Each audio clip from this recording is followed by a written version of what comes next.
Having a smaller class size was super nice. It was nice to be able to ask questions. I felt like I was actually getting looked at when I was doing the techniques. I was really hesitant initially just because it is a manual technique, and the benefits of doing kinetic classes is you get to perform it on someone to practice your skill, but then you get it done to you as well. So you know what it feels like. You can give feedback. You can be like, oh, that's what it feels like if I'm at the wrong angle or if I'm using the wrong edge of the tool. And since I was only the practitioner during the course, that's the only feedback that I didn't like about the course, but it's also the time we live in. There's only so much you can do if you're doing manual techniques.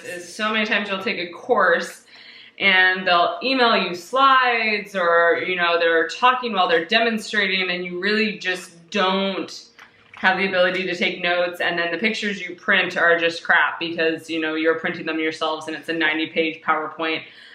This is a phenomenal manual that they give. Like, I am super impressed. There's room to take notes. There's all the slides from online. There's extra. There's a whole HEP section. Handholds, like they have the pictures of all the handholds in it, which is super helpful.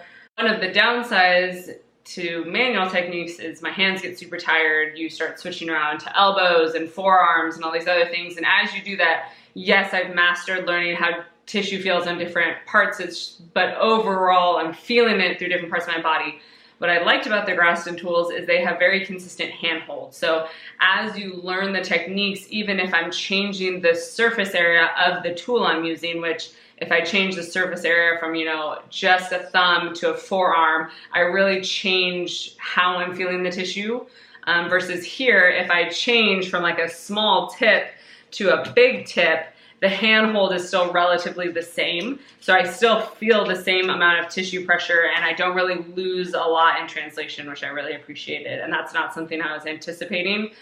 So I definitely still have a lot of practice to do before I consider myself proficient at feeling the tissue with these. But it was just a nice little change that the consistency in the handholds doesn't lose a lot as it does in manual.